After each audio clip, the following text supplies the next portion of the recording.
Ahí está. Entonces, vamos a hablar hoy más sobre topología. Ayer ya vimos algunos conceptos básicos. Vimos que era un punto interno, un punto externo, un punto frontera. Vimos que era la frontera, el interior y el exterior de un conjunto. Vimos también conjuntos abiertos, conjuntos cerrados. Y pues hoy vamos a ver más definiciones, un poquito más sofisticadas. Entonces, de lo primero que vamos a hablar es sobre la definición de conjunto acotado. Es muy fácil, muy intuitiva, creo yo.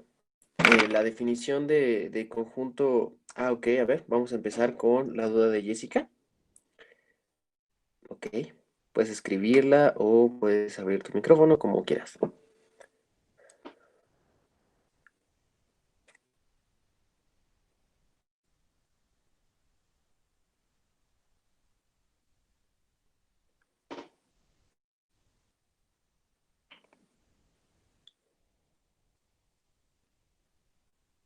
Ajá, los espacios con producto. Ajá, en los espacios de Banach.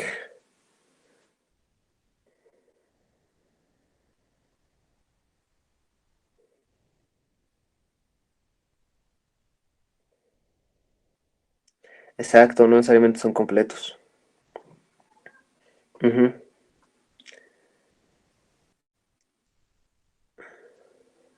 Y el problema es que el espacio de Banach es completo, ¿no? Ajá.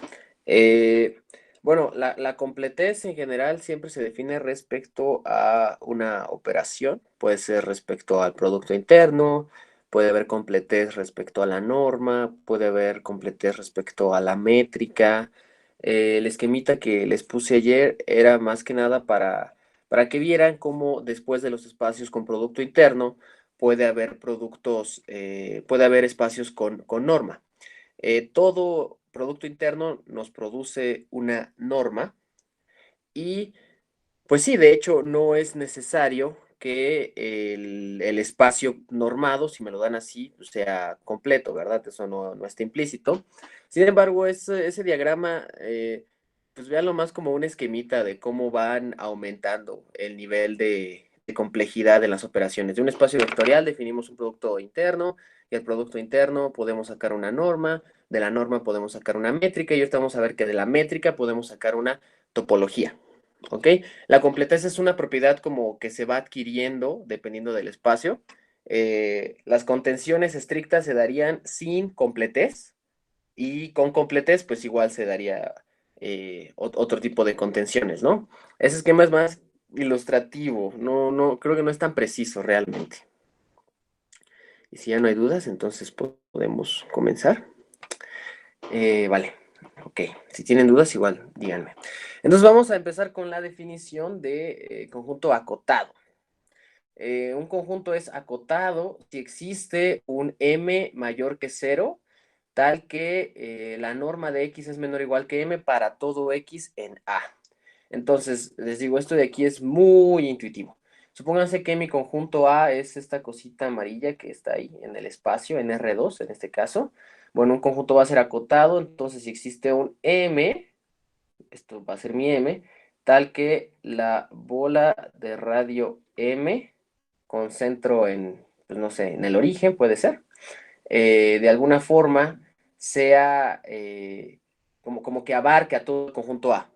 Así es como voy a saber si un conjunto es acotado. Si yo lo puedo meter dentro de una bola, lo puedo encerrar. Si puedo encerrar a todos sus elementos en una bola, entonces yo digo que el conjunto es acotado. ¿Ok? Es una definición bastante útil. Se las pude dar ayer, pero es bonito verlo ahorita porque vamos a ocupar este concepto de acotado. Y bueno, ya que saben que es un conjunto acotado, entonces vamos a definir otro tipo de clasificación. Porque ayer vimos clasificación respecto a la posición de los puntos respecto a un conjunto, ¿no? O sea, vimos que si un punto estaba dentro, le llamamos punto interno. Si un punto está fuera, le llamamos punto externo. Si un punto está en la frontera, le llamamos punto frontera. Ahora vamos a ver otro tipo de clasificación de puntos que ya no se relacionan tanto con pues la posición, pero sí tiene que ver con el concepto de acumulación, que de hecho estudiaron en cálculo 1. Entonces, sea A un conjunto de Rn y X un punto en Rn, vamos a decir que X es punto de acumulación de A. Si para todo R mayor que 0, se vale esta desigualdad de aquí. A, intersección, la bola de radio R con centro en X sin el punto X. O sea, esto de aquí lo puedo imaginar como una bolita que no tiene su centro. Esto de aquí, esta intersección debe ser distinta del vacío.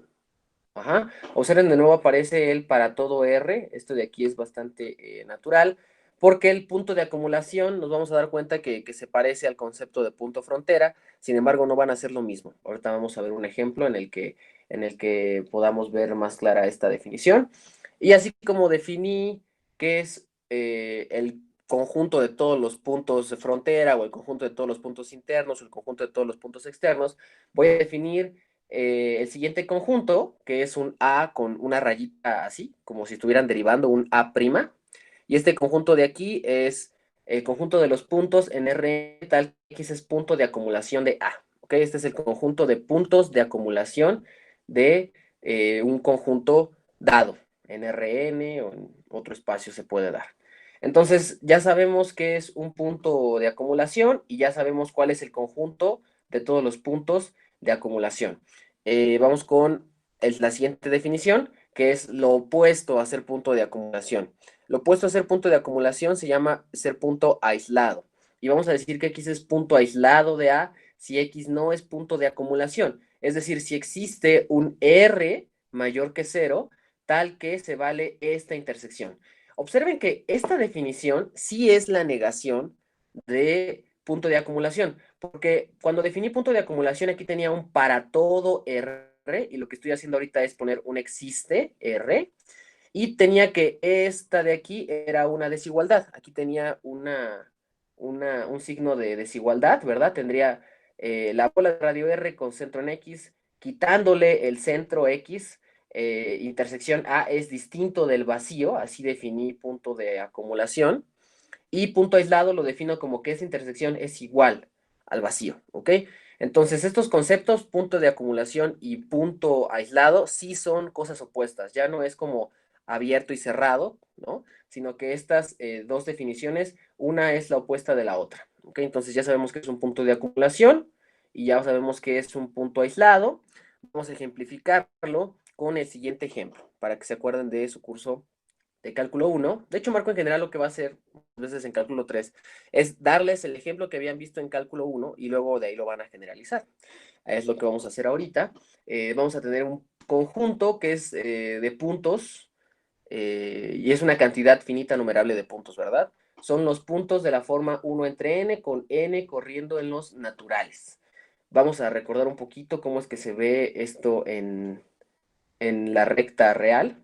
Vamos a tener valores entre 0 y 1 y vamos a tener varios puntitos en esta recta, que son los puntos del conjunto.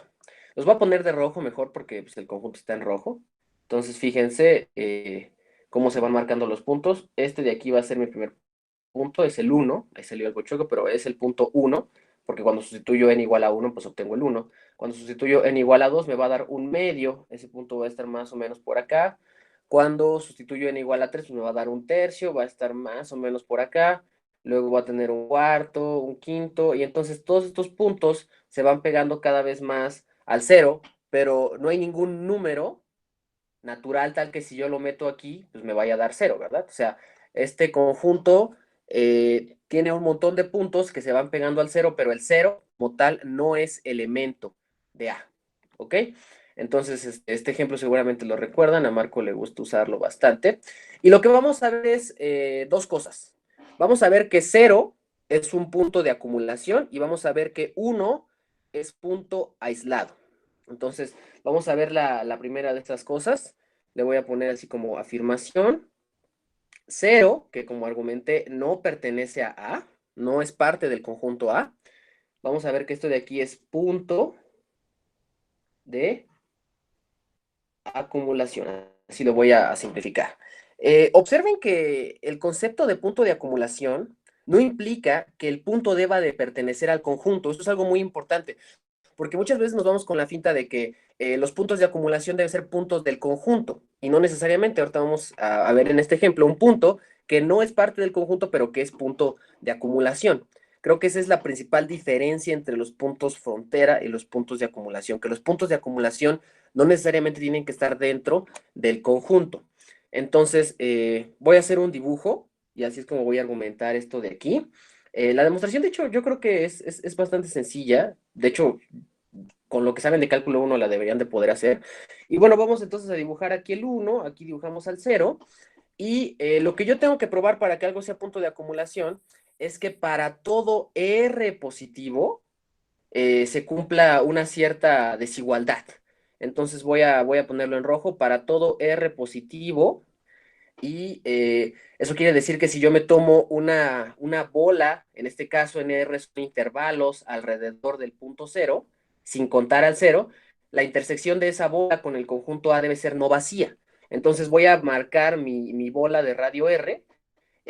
En R las bolas son intervalos, eso es lo que también van a conocer, o sea, la generalización de intervalos son las bolas que hemos estado viendo, y entonces doy una bola de radio R. Ahí está, esta es mi bola de radio R. Observen que R puede ser más chiquito que esto, puede ser más grande, pero siempre se va a cumplir que debo de tomar la bola sin el centro. Entonces aquí voy a ponerle de morado, y aquí voy a marcar en el cero un puntito, haciendo referencia a que estoy quitando ese puntito del conjunto. Acuérdense, la definición de punto de acumulación ocupa bolas de radio R, pero les tengo que quitar el centro. Entonces, ya que le quité el centro, ahora sí busco la intersección. Me doy cuenta que estos puntos de aquí, si yo me fijo en esta región de acá, aquí hay puntos de A. Creo que más que puntos está mejor decir elementos, creo que es más apropiado, hay elementos de A. ¿Por qué? Porque A como tal es un conjunto, lo voy a ir poniendo de rojo, que va así, ¿no? Que primero pone el 1, luego pone el 1 medio, luego pone el 1 tercio, luego el 1 cuarto, y se van pegando cada vez más al cero. Y si se dan cuenta, entonces no importa qué tan chiquita yo me tome la bola de radio R, siempre voy a poder encontrar puntos del conjunto A tan cerca del cero como yo quiera. Por eso es que puedo decir que la intersección entre el conjunto A, que son estos puntos rojos que puse en la recta, y esta bola de radio R con centro en cero, quitándole el cero, la intersección de estos dos elementos, de estos dos conjuntos, es no vacía. Entonces, si se dan cuenta, esto argumenta el por qué cero es punto de acumulación y cero no pertenece al conjunto. ¿Ok? Entonces, eso es básicamente lo que yo llamo punto de acumulación. ¿Ok? Vamos a ver la otra parte. Ahora voy a demostrar que uno es punto aislado. Entonces, voy a ponerle afirmación. Uno, ojo, uno sí pertenece a A, es punto aislado. ¿Por qué hago énfasis en que uno pertenece a A? Porque uno se puede ir con la finta, o sea, si te dicen todo elemento del conjunto es punto aislado, uno puede decir no, porque dices, bueno, si es punto aislado quiere decir que está como aparte del conjunto, ¿no? Eso es lo que te puede dar a entender aislado.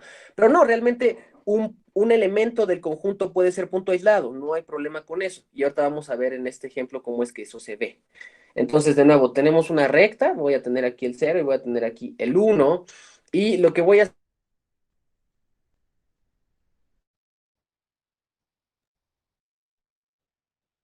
demostrar que existe, tal que voy a tomar una cierta bola, déjenme aquí alargo un poquito más la recta, voy a tomar una cierta bola de un radio R, ¿no? Un cierto radio R. Y tengo que probar que esta bola, que además le tengo que quitar, así como lo hice hace rato, le tengo que quitar el centro, en este caso el centro de la bola es 1. Voy a ponerlo un poquito más grande. Ahí está. Y tengo que demostrar que la intersección entre esta bola, que no tiene el punto 1, y el conjunto A es vacía. Entonces, intuitivamente esto es posible, porque si se dan cuenta, los elementos de A van así, ¿no? El primero es el 1, que ahí puse de morado. El segundo va a ser el 1 medio, luego voy a tener un tercio, un cuarto, un quinto, etcétera, se van a ir pegando a cero. Pero observen cómo aquí, si escojo un radio adecuado, si escojo un radio lo suficientemente chiquito, ya no toca al un medio, ni al un cuarto, ni al un tercio, etcétera.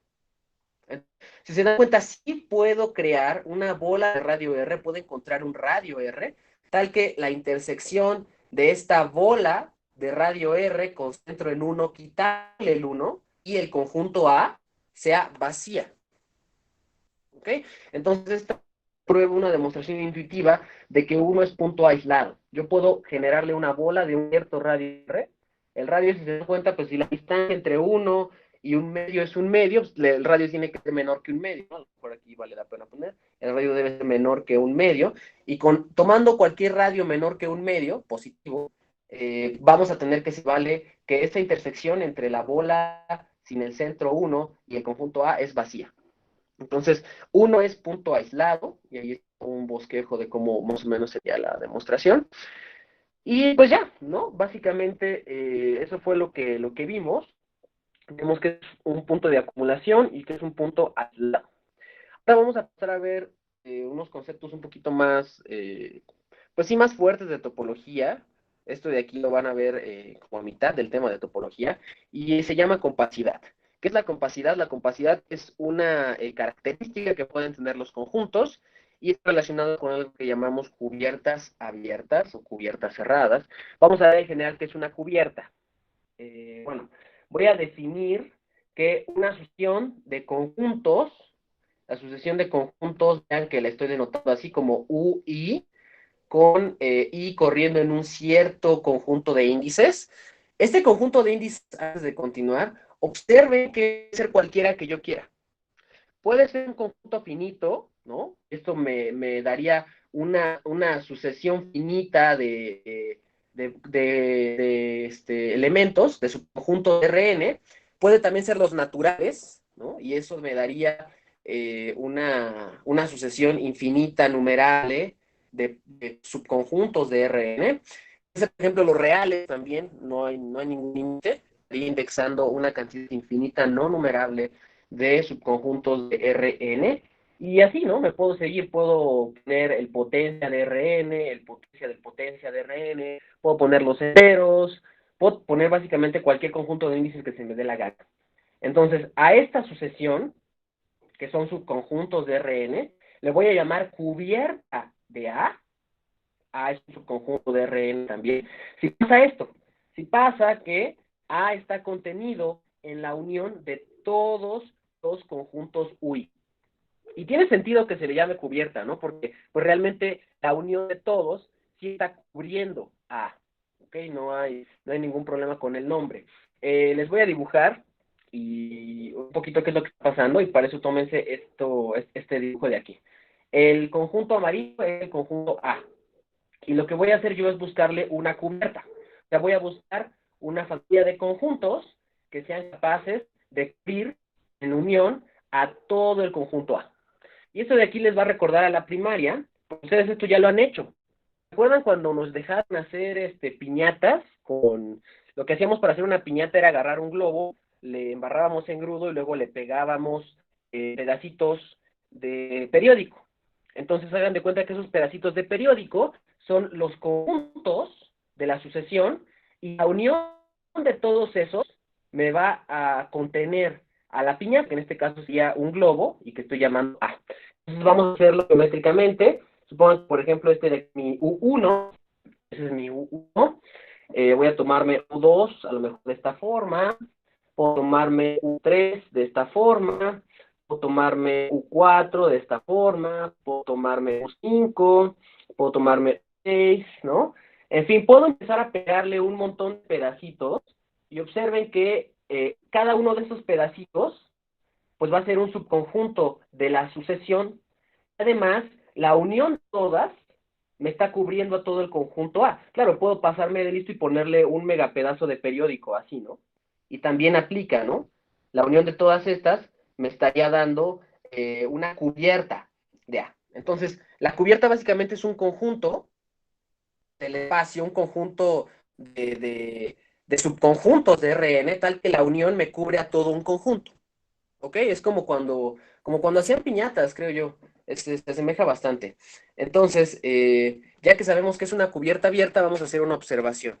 Ah, bueno, porque ojo, esto de aquí se llama cubierta en general.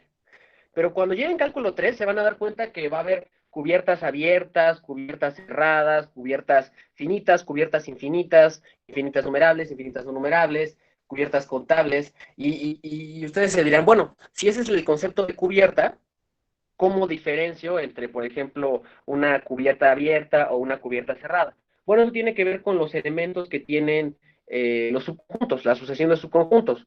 Entonces, la observación aquí es que se llama, y le voy a poner entre comillas, cubierta abierta. Así es como marco, abrevia cubierta abierta para no ponerlo completo. O cubierta cerrada. Esto creo que no lo abrevia, siempre lo pone así, cerrada. Sí, todos los elementos UI son abiertos o cerrados. O cerrados. ¿Ok? Entonces yo les di la definición general de qué es una cubierta.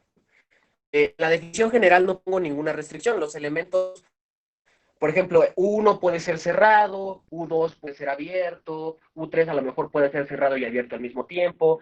Pero cuando les digan que tienen una cubierta abierta, significa que cada uno de estos UI son conjuntos abiertos. Y si les dicen que tienen una cubierta cerrada, entonces cada uno de estos UI deben ser conjuntos cerrados. Ahora, el número de elementos. Bueno, vamos a ver sobre el número de elementos. Se llama finita o infinita, dependiendo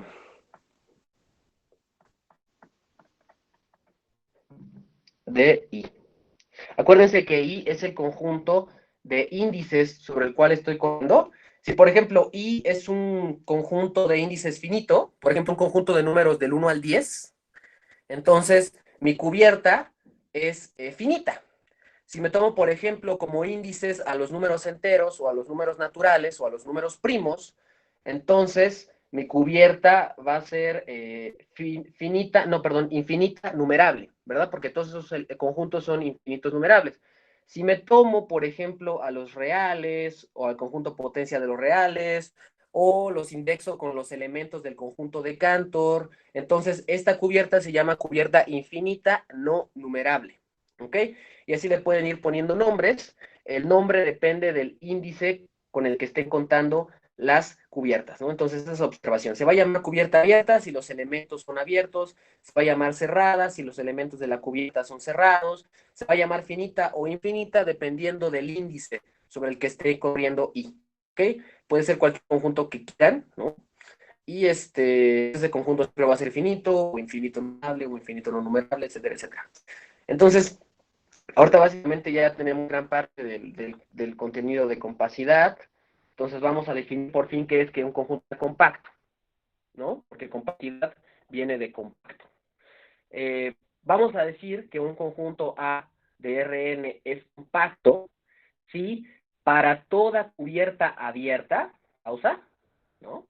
Eso quiere decir que los elementos de UI, la unión de todos los elementos va a cubrir a A, eso es cubierta de A, es abierta porque todos los elementos de UI son abiertos.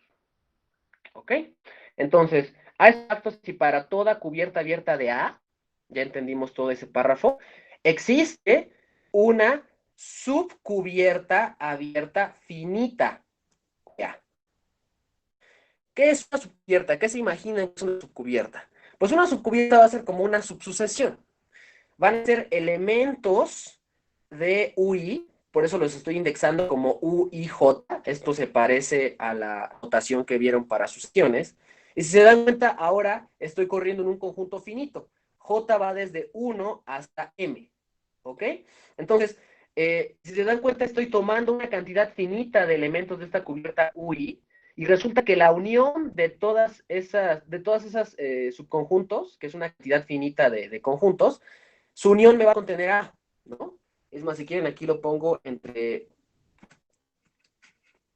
lo voy a poner paréntesis, eh, que sea subcubierta finita de A, pues sería que A está contenido en la unión, estoy corriendo desde J igual a 1 hasta M, de U y J, U y sub J, ¿ok? Entonces, esa es la definición de conjunto compacto.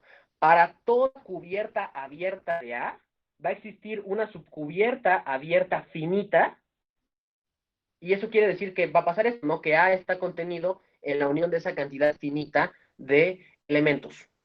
Entonces, ¿cómo se vería esto geométricamente? Bueno, al inicio yo voy a tener un cierto conjunto A, y así como lo hice hace rato, pues voy a poder cubrirlo con una cierta cantidad finita o infinita de elementos UI. Y lo que me está diciendo es que el conjunto va a ser compacto si puedo nada más tomar una cantidad finita de todos esos papeles que yo usé para cubrir a la piñata, y esa cantidad finita me sigue cubriendo la piñata. En conclusión, entonces, acaban de demostrar que las piñatas que los ponen a hacer, pues son conjuntos compactos. Los globos son conjuntos compactos porque pues no le ponen una cantidad infinita de papeles a la piñata, ¿verdad? Le ponen una cantidad finita de papeles, pueden ser muchos, pueden ser 100, pueden ser 1000, no importa, pero es una cantidad finita. Y con esa cantidad finita logran cubrir a todo el globo. Entonces acaban de probar, desde niños probaron que todo globo es un conjunto compacto, porque para toda cubierta abierta de A, del globo, va a existir una subcubierta abierta finita del globo. Ok, entonces ya tenemos que es un conjunto compacto, y todo es básicamente compacidad. Cuando escuchan compacidad, se les tiene que venir a la cabeza todo esto de conjuntos ¿cómo se llama? De cubiertas abiertas, cerradas, finitas, infinitas, y el concepto central de compacidad es compacto, ¿ok? Es un conjunto compacto. Ya que vimos compacidad, ahora vamos a ver conexidad, ¿ok? Estos nombres se parecen mucho, compacidad, conexidad, todos acaban con idad, pero vamos a ir diferenciándolos uno del otro. Entonces, ya tenemos que es compacidad, cubrir la piñata con una cantidad finita de papeles. Vamos a ver ahora qué es conexidad. Entonces, el primer concepto para ver conexidad es ver que es un conjunto disconexo, ¿ok? Eh, por, Porque esta va a ser una de las definiciones tramposas que se crean los matemáticos, que lo que hacen es definir que no es una cosa y luego definir la cosa como cuando no es esa cosa. Aquí vamos a definir conexo cuando no es conexo, entonces vamos a definir que es un conjunto disconexo. Vamos a decir que un subconjunto A de Rn es disconexo si existen dos conjuntos abiertos en Rn, tal que uno, A está contenido en la unión de los dos. Esto de aquí, geométricamente, pues es muy sencillo, ¿no? Si son conjuntos abiertos, entonces acuérdense que son iguales a su interior, o sea, son conjuntos que no tienen que tener como la frontera. Y entonces yo voy a poder encerrar a mi conjunto A como con estos dos elementos, ¿no? Con U y con B. Así es como se ve que A esté contenido en la unión de A y B. Pueden estar empalmadas estas dos, ¿no? Etcétera, etcétera. El chiste es que la unión de estas dos cubra a A, y ya. Esa es la primera propiedad que le pido a un conjunto para ser disconexo. La segunda propiedad es que A intersección U sea no vacía y A intersección B sea no vacía. Es decir, yo no puedo poner que U se esté volando por acá y que B pues cubra todo el conjunto.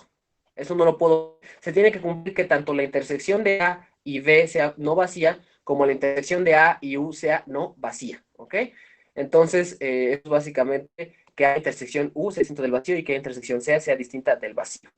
Y la tercera propiedad que le voy a pedir a un conjunto para que sea disconexo es que A intersección B sea igual al vacío.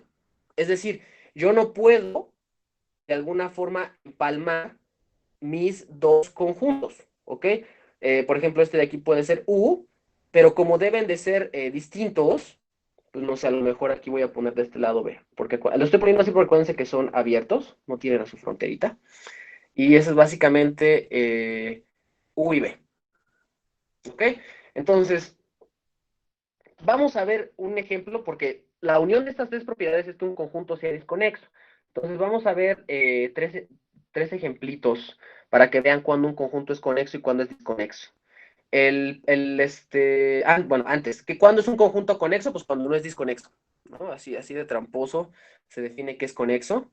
Eh, Vamos a ver un ejemplo para que vean cómo se aplican esas tres propiedades. Les voy a dar dos conjuntos y ustedes me van a decir cuál es conexo y cuál es disconexo. Obviamente los conjuntos van a ser dibujados, ¿no? Aquí lo que quiero es que agarren intuición geométrica. Entonces, pongan que el primer elemento va a ser B unión C. Este va a ser mi A y quiero que me digan si A puede ser conexo o disconexo. Y bueno, B va a estar por acá, es un conjunto ahí, solito, y C va a estar por acá, un conjunto solito. Entonces, este primer conjunto, ¿cómo ustedes probarían que es conexo o disconexo? Eh, ¿Cómo saber intuitivamente cuándo un conjunto es disconexo? Un conjunto es disconexo cuando está en partes, cuando no está unido totalmente. De hecho, su nombre lo dice, disconexo es como desconectado, ¿no? Está en partes, es como un rompecabezas, no es una sola cosa, está en partes. La primera propiedad que tiene que cumplir un conjunto para ser disconexo es que puedo agarrar a dos elementos U y B abiertos, tal que A esté contenido en la unión de estos dos. Entonces, ¿qué les parece si creamos a U y a B en este ejemplo que les acabo de dar? Vamos a crearlo. Yo me voy a tomar a B como un elemento abierto que rodea a todo este C. Esto de aquí es B. Y me voy a tomar a U como otro conjuntito que rodea a todo B. Esto de aquí va a ser U. Entonces, ya tengo la primera condición, ya tengo dos elementos abiertos, U y B, tal que su unión me contiene a, que A es la unión de B y C. ¿Okay? Ya tengo al conjunto A rodeado.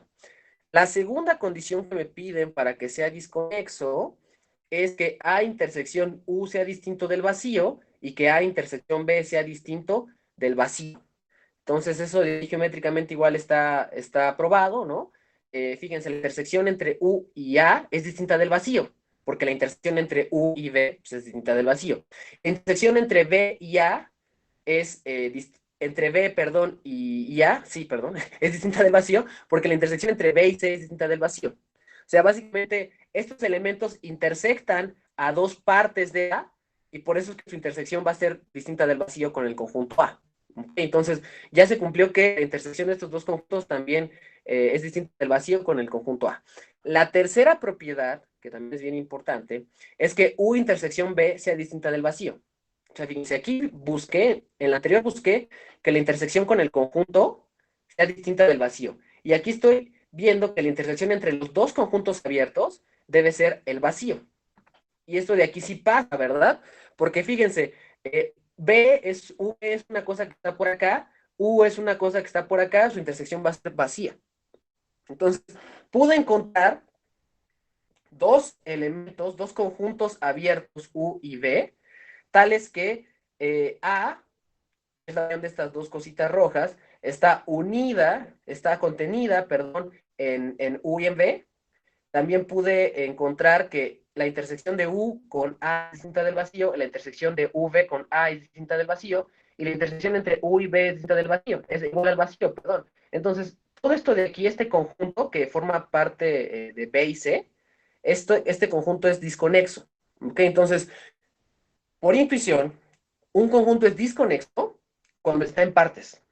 Porque si hay partes separadas, yo voy a poder hacer esto que hice ahorita. Voy a poder buscar un U y un B adecuados, tal que cumplan todas las propiedades que acabo de mencionar.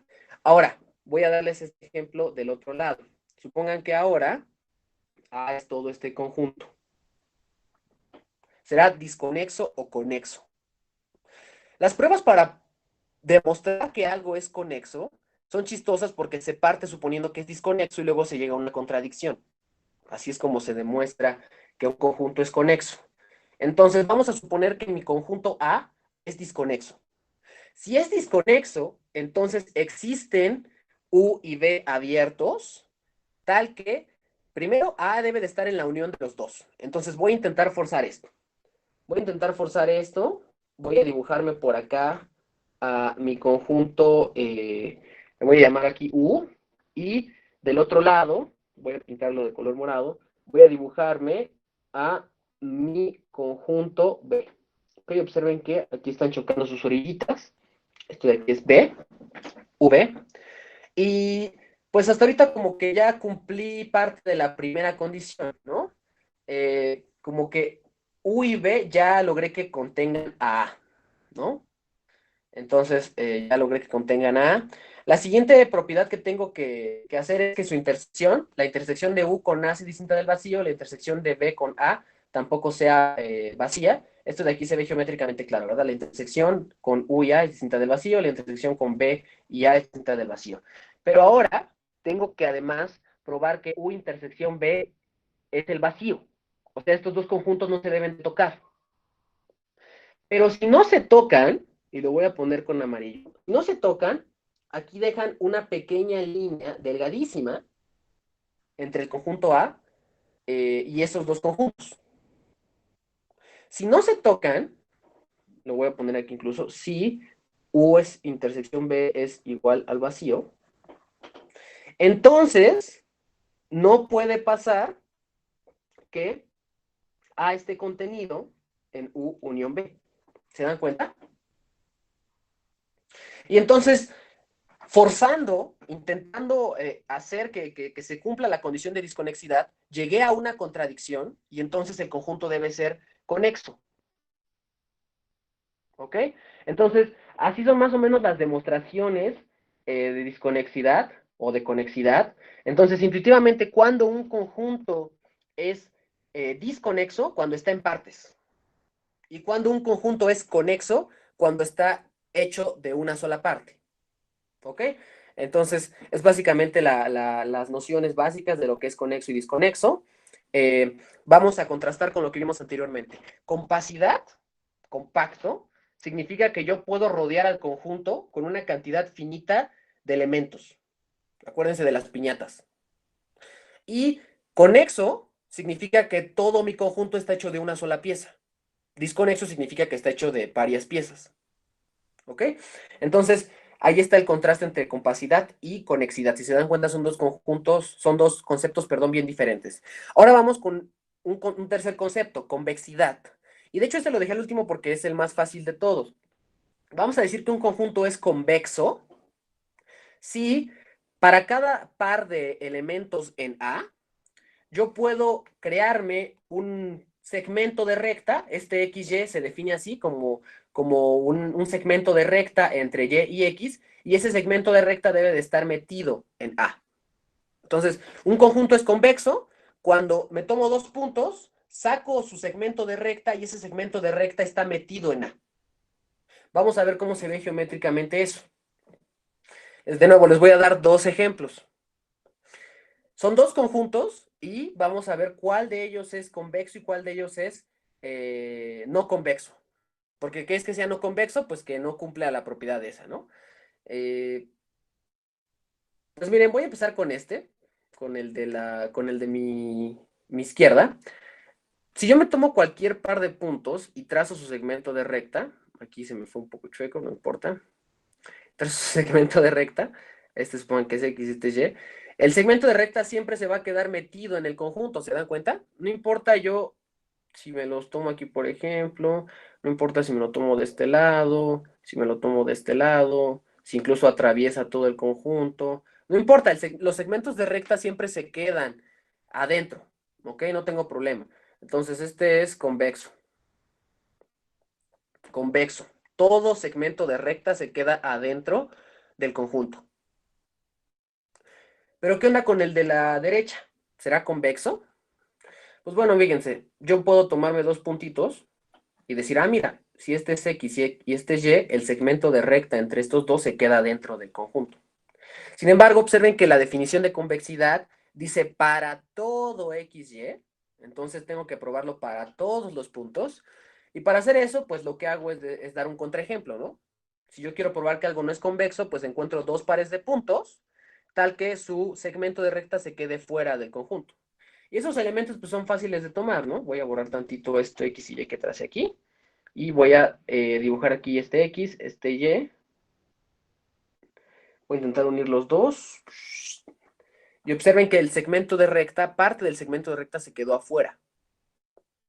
Esto de aquí indica que mi conjunto no es convexo. Entonces aquí voy a poner no es convexo. Ok, entonces se dan cuenta con conexidad y convexidad, aunque se parecen en nombre, son diferentes. La conexidad me habla sobre el número de piezas del que está hecho el conjunto. Puede estar hecho de una sola pieza, puede estar hecho de varias piezas. Y la convexidad, con V, lo que me dice es si puedo trazar segmentos de recta y estos segmentos de recta se quedan metidos en el conjunto. Entonces, ahí está el contraste de convexidad y conexidad. También son cosas diferentes. ¿Ok? Eh, claro, es muy intuitivo que si un conjunto está hecho de dos piezas, voy a hacer aquí un pequeño paréntesis.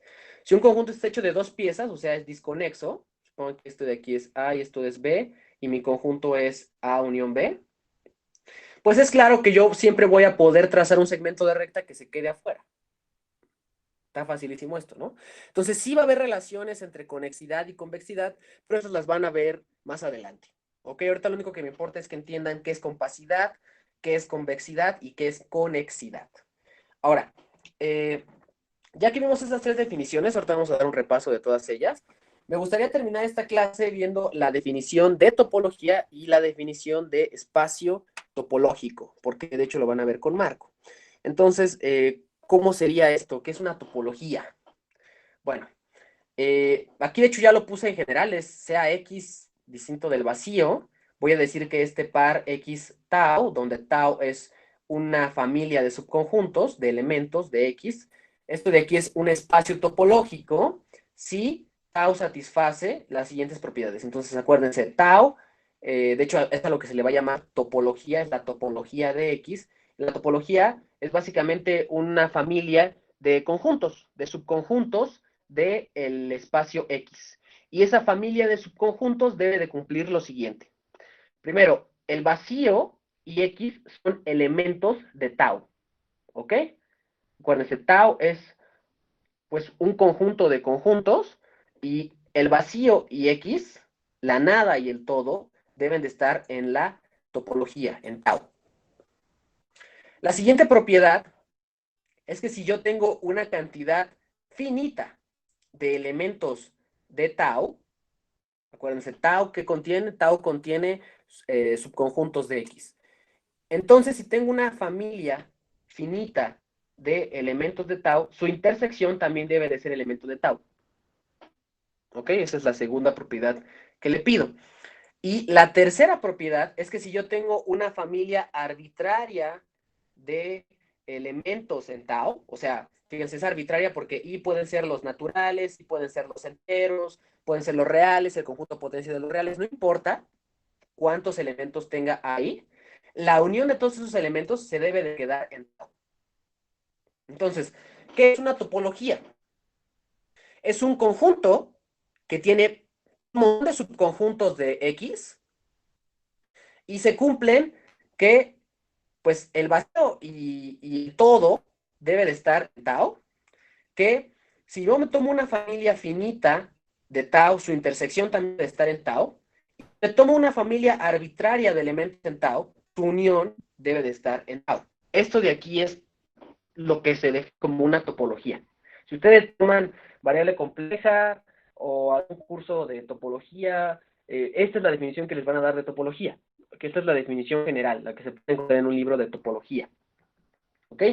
Y obviamente cuando tengo X y una topología asociada a X, a este par ordenado se le llama espacio topológico. Lo mismo que vimos con espacio con producto interno, espacio normado, espacio métrico, siempre son pares ordenados, ¿no? Cuando tengo un espacio y un producto interno, le llamo espacio con producto interno.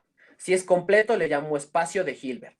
Cuando tengo un conjunto X y una norma, le llamo espacio normado. Si tengo que además ese espacio es completo, pues entonces se le llama espacio de Banach. Si tengo un conjunto X y una distancia, una métrica, le llamo espacio métrico. Y si además es completo ese espacio, le llamo espacio métrico completo. Entonces, el siguiente paso de la escalera son los espacios topológicos. Si yo tengo un conjunto X y una topología asociada a ese conjunto X, a esto de aquí le llamo espacio topológico. ¿Ok? ¿Y qué es una topología? Es un conjunto, una familia de subconjuntos de X que cumple todo esto. Son 3 propiedades nada más. ¿Ok? Entonces, véanla. Esta, es, de hecho, definición también la van a ver con Marco. Se las va a dictar en algún momento. Y es la definición general de topología. Ahora vamos a ver cómo podemos dar una topología para Rn, ¿no? Porque nosotros estamos trabajando en Rn. Entonces queremos ver cuál es la topología de Rn. Bueno, pues así como todo producto interno me induce a una norma y toda norma me induce a una métrica, toda métrica me puede inducir una topología. ¿Cómo le voy a hacer? Bueno, vamos a ver. Entonces, voy a ponerlo así como entre comillas. Las métricas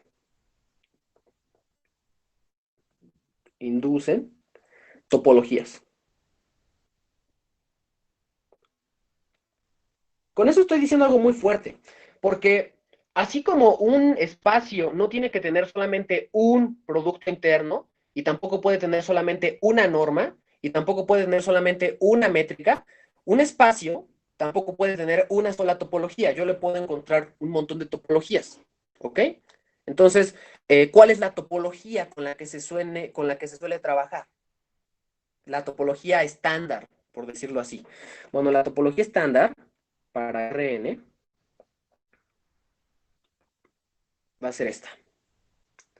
Me voy a tomar las bolas de las bolas abiertas de radio R con centro en X, y esta la voy a tomar para todo R mayor que 0, y las voy a tomar alrededor de cualquier punto. ¿Ok?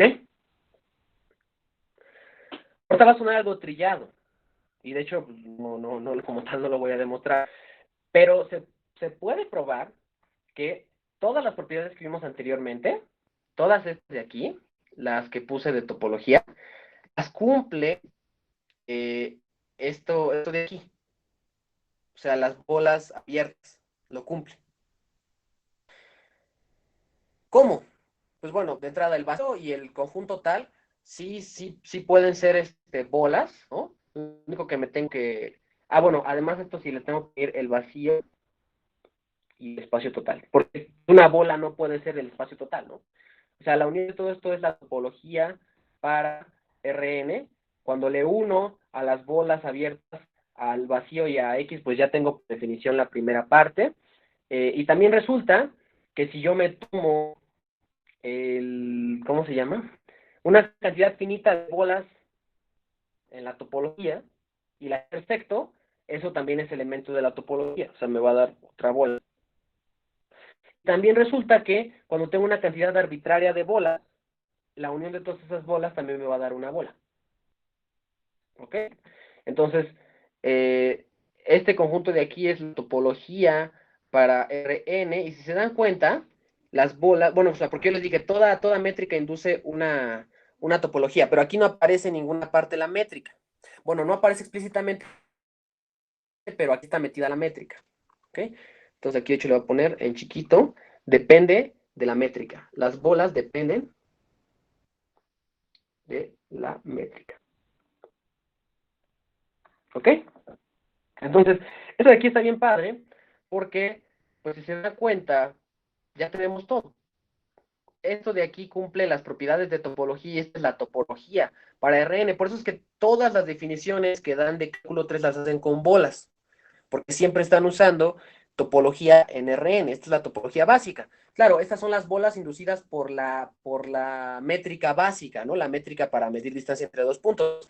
Podría, por ejemplo, tomarme la métrica de Chebyshev que vimos ayer, o la métrica de Manhattan. Me puedo tomar un montón de métricas. Todas esas métricas me van a inducir bolas diferentes, y como me inducen bolas diferentes, me van a inducir topologías diferentes, ¿no?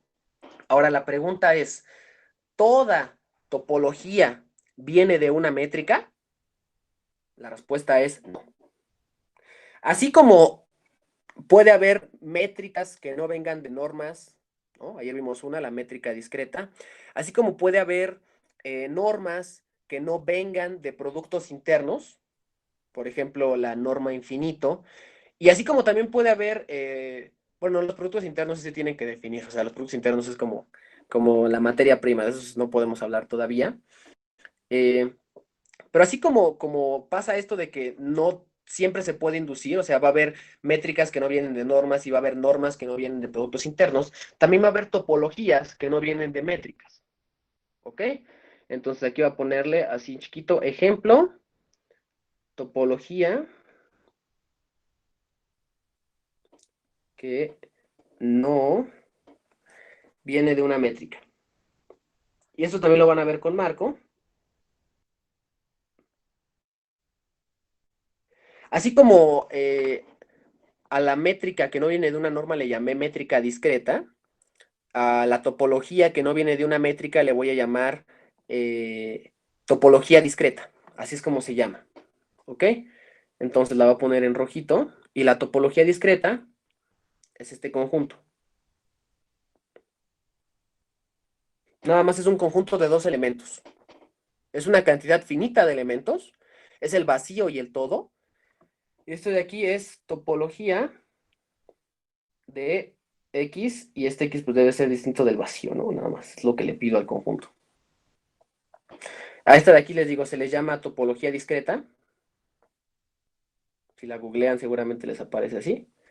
Discreta. Y vamos a ver rápido que sí cumple cada una de las propiedades que vimos. Sí va a cumplir que tanto el vacío como X estén adentro de la topología, ¿no? O sea, eso es claro, porque así estoy definiendo la topología como estos dos conjuntos. La primera propiedad está facilísima. Ahora, si me tomo una familia finita de elementos en la topología y los intercepto, observen que pasa lo mismo. Se quedan dentro de la topología. Si yo intercepto estos dos, el todo con el vacío, pues me va a dar el vacío. Y el vacío está aquí adentro. Si yo intercepto el todo con el todo, pues me va a dar el todo y el todo también está aquí adentro. Si intercepto el vacío con el vacío, me va a dar el vacío y también voy a estar aquí. Entonces, la segunda propiedad también la cumple. Vamos a ver ahora la de la unión. La unión de una familia arbitraria de elementos en esta topología debe de quedarse en la topología.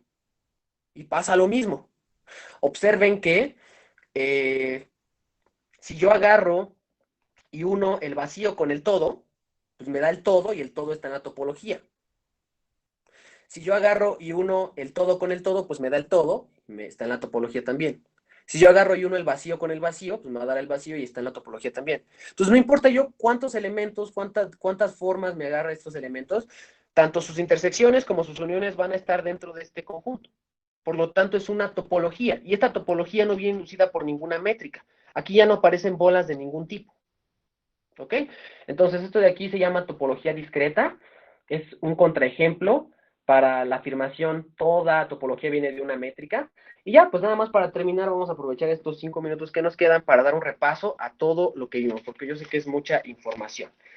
Empezamos definiendo lo que es un conjunto acotado. Un conjunto acotado es tal que puedo encontrarle una bola de radio R, de radio M en este caso, tal que esa bola cubra a todo mi conjunto.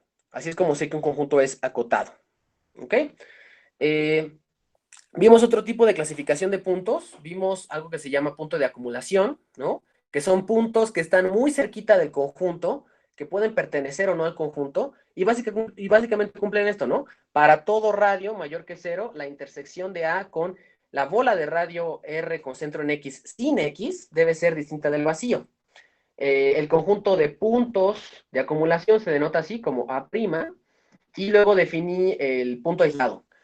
X es punto aislado si no es punto de acumulación, o sea, si existe un R mayor que cero, tal que la intersección de la bola de radio R con centro en X sin X, intersección A es igual al vacío. Vimos un pequeño ejemplo, ¿no? Este conjunto, un viejo amigo de cálculo 1, vimos que 0 es punto de acumulación, vimos también que 1 es punto aislado, y bien importante, no vimos que los puntos de acumulación no tienen que ser elementos de A, y que los puntos aislados pueden ser elementos de A.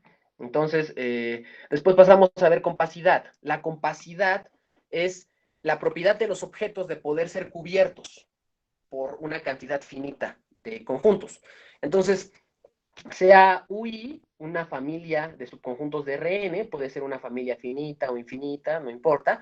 UI es cubierta de A si la unión de todos estos elementos contiene A, ¿no? Y esto de aquí se ve como una piñata, ¿no?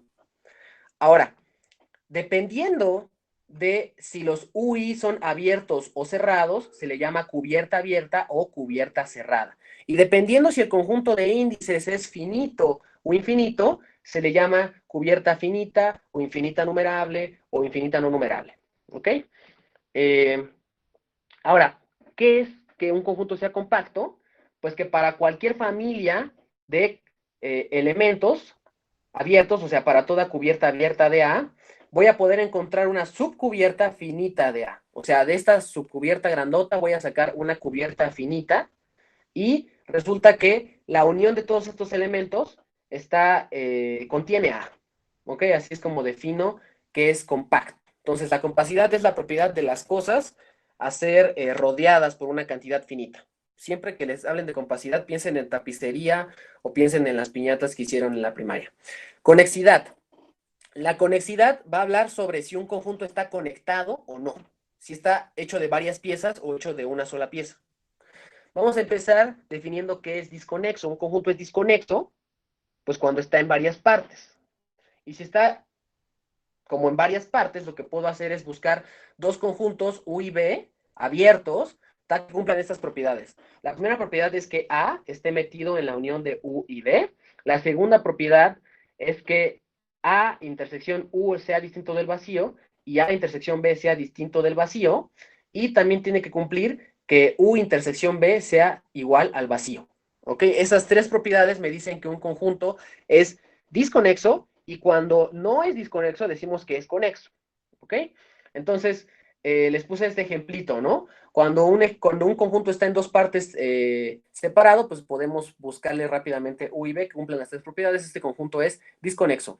Y un conjunto conexo es que está hecho de una sola pieza, ¿no? Aquí intentar forzar a que pasen las tres condiciones me lleva a negar una de ellas. Por eso es que así se hacen las demostraciones de conexidad. Convexidad. La convexidad es una propiedad de los conjuntos que está asociada a que si yo me tomo dos puntos y tomo su segmento de recta, ese segmento de recta se quede metido en el conjunto. ¿Ok? Entonces eso es básicamente lo que es un conjunto convexo. Acuérdense, esto tiene que pasar para cualquier dos puntos en el conjunto A. Y pues les puse dos ejemplitos, ¿no? Este conjunto de aquí no importa dónde tomen los puntos X y Y, los segmentos siempre van a estar metidos en el conjunto y les puse este que es como un cacahuate, ¿no? Aquí puedo encontrar dos puntos cuyo segmento de recta no queda totalmente metido, ¿ok? Entonces este es un ejemplo de conjunto convexo, este es un ejemplo de conjunto no convexo. Entonces, antes de pasar, bueno, sí, también vimos nuestra pequeña relación entre disconexidad y convexidad. Y pues nada más eso, ¿no? O sea, acuérdense, compacidad es que pueda rodear al objeto con una cantidad finita de elementos. Conexidad es la cantidad de partes que tiene el conjunto. Puede estar hecho de una sola pieza o hecho de varias piezas. Y convexidad es que el segmento de recta se quede adentro del conjunto, ¿ok? Entonces, eh, de hecho, estos conceptos aparecen en varias ramas, ¿no? O sea, por ejemplo, si llevan gráfica, ya debieron ver que es una gráfica conexa o disconexa. También hay funciones que se pueden llamar convexas o no convexas. Entonces, estos conceptos aparecen en muchas partes. Finalmente, vimos la definición general de topología. ¿Ok? Una topología es un conjunto de subconjuntos, ¿no?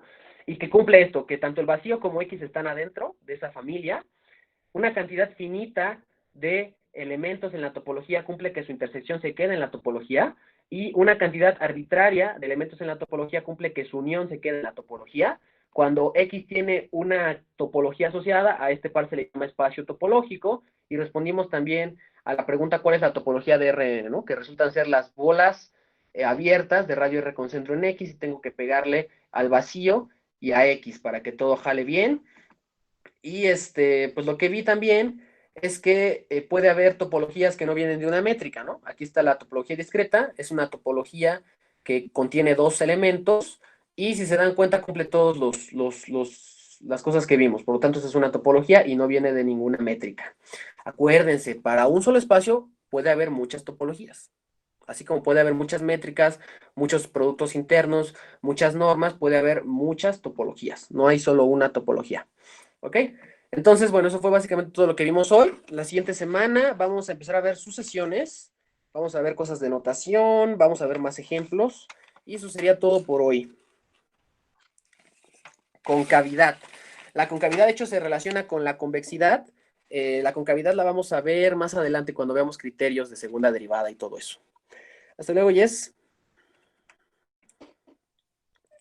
Adiós, adiós, Andrea. Adiós, Alexis. Adiós, Monse. Adiós, Alexi. Adiós, Gaby. Adiós, Jorge. Hasta luego, Adrián. Adiós, Luis.